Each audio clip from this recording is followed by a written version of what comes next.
Great Society Ministries with a update on the Middle East and, or as I like to call it, Southwest Asia, because the former title is a bit imperialistic. But what I want to talk about in this particular episode is, once again, the JCPOA, which was a horrible deal for the Iranian people. And I hope that it doesn't prove to be deadly for them. And I say that not as an alarmist, but what that deal's done to the Iranian people is to eliminate a deterrent to overt military bombing from neighboring countries, particularly Saudi Arabia, or as we like to call them, Lawrence Arabia, because without the advent of T.E. Lawrence and British intervention, the Al Saud crime family would not have taken over that territory. But also they're under threat from the colony, whose capital looks like it's going to be Jerusalem, because Trump is legitimizing it, and their maniac leader Ben Netanyahu. Iranians have to walk a fine line. I had a comment on my prior video pertaining to this subject. I forgot her name, but she basically said Iran has to pretty much fight the world. And unfortunately that's true, because we've mentioned this several times, and it's always worth repeating. Iran is only one of 3 remaining countries without a Bank for International Settlements controlled central bank. And it's a country that doesn't allow a crime family of European, mostly it's the tribe and some European elements to print the money at a debt with interest to the people, like our American Federal Reserve does. But so Iran's in this precarious position, and it is important still for them to have, because there's no way that they can win a war with the entire world. The First World War, the Germans demonstrated that, and also in the Second World War. Even if you're technologically superior, there's no way you can fight all your neighboring countries, occupy them, and bear the brunt of U.S. assault. There's just no way you can sustain that kind of effort. If Iran only had to deal with its neighbors, it can do so handily. The Iranian population is 80 million, and unlike Lawrence Arabia, which is what we call Saudi Arabia, it actually has a diverse economy, educated population, competent workforce that includes women, and a robust and valiant military. You hear these stories about when our government imposed the war, the Iran-Iraq war on Iran, by arming Saddam Hussein to the teeth, and looking the other way when he used chemical weapons.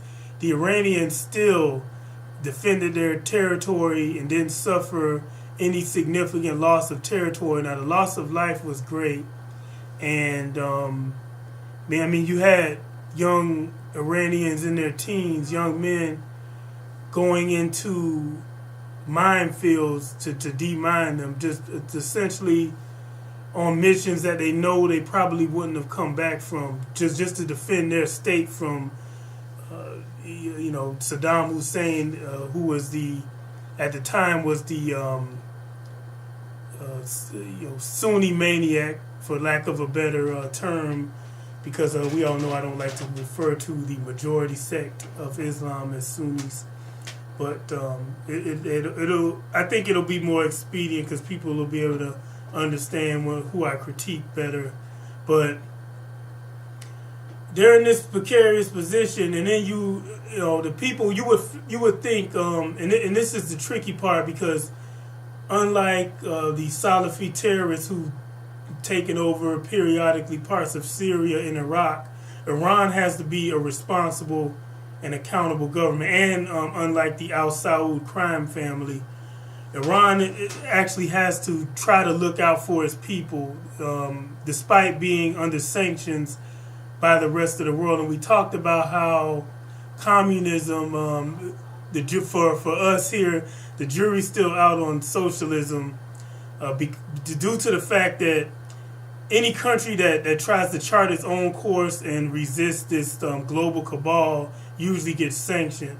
So Iran had to, or still has to, work with trade under the table and essentially take losses for some of its resources and expertise, because they can't do things like join the World Trade Organization, unlike China and some other communist nations, Vietnam. And the same thing applies for Cuba. Iran and Cuba are under and North Korea are under the strictest sanctions from the United States.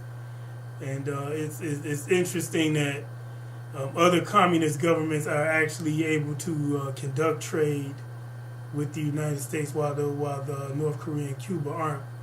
But the people of Iran who are opposed to the Ayatollah and the IRGC are sadly mistaken. And I understand, a lot of it's probably out of fear.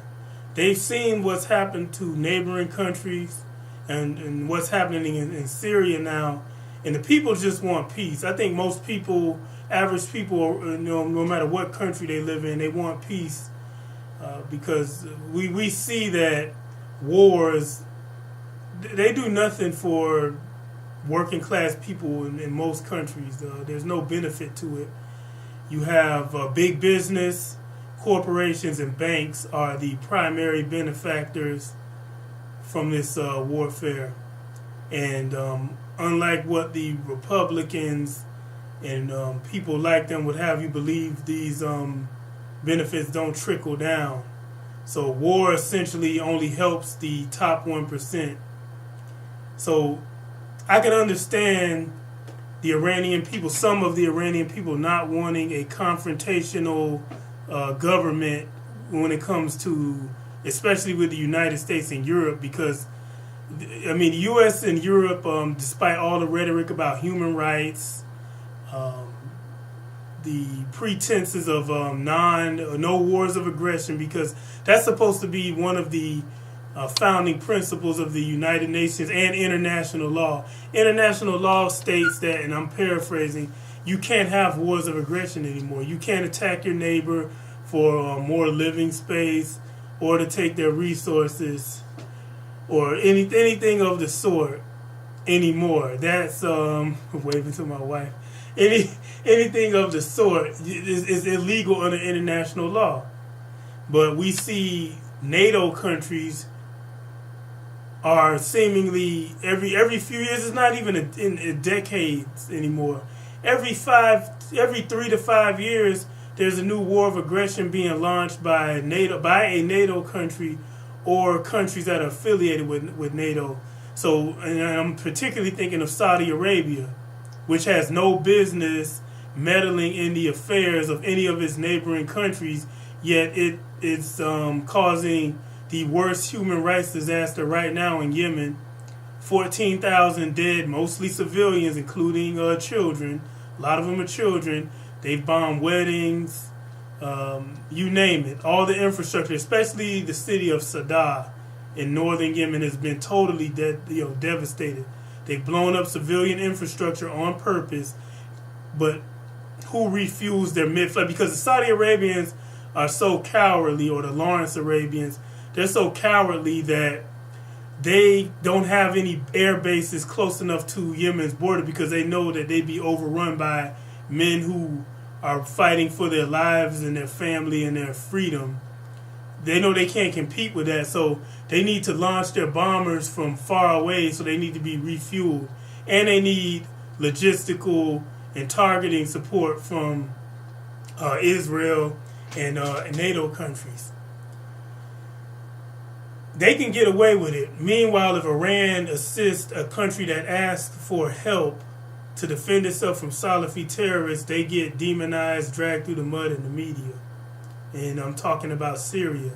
Iran was invited by the Syrian government to help it defend itself from Salafi terrorists backed by Israel and other neighboring countries. So for these people, I understand the Iranian opposition to the powers that be there, but they have no alternative. They have to really contemplate that. And my son's in the background, so I apologize. They have to contemplate that. If you go against the IRGC and the Ayatollah, it's going to end badly for you, because these countries that you want peace with, they don't want peace with you. They are firmly under the control of Zionists, whether it be here in the States, we have AIPAC. They really control our government. And the same goes for the United Kingdom, the Labour Friends, and France for that matter. So, which brings me back to the JCPOA. The JCPOA was a mistake, and what the Europeans are going to do is pretend like, because Trump's not going to recertify it. He brought in this maniac Bolton, so odds are he's not going to recertify the JCPOA agreement, and it's going to be back to square one for me. And on a side note, our government, the United States government, did not abide by the rules anyway. Iran complied with the deal, and the essential things that they need to trade and to end some of the most aggressive sanctions, our government didn't follow through with that. So Europeans and other banks and other interests are hesitant to do business with Iran because they know that, actually they're blocked from doing it.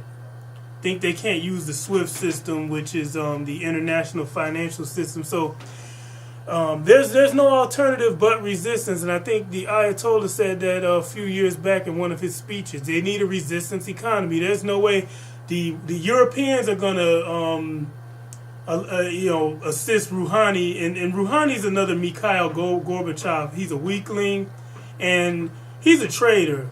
And in my estimation, anyone in Iran who supports Rouhani, you're either one of the people I mentioned earlier, you just want peace and you're afraid, which I don't blame you. I'm not demonizing you about that, because who wants to have their country destroyed and have it overrun by Salafi maniacs bent on destroying graveyards and other World Heritage Sites? Nobody wants that.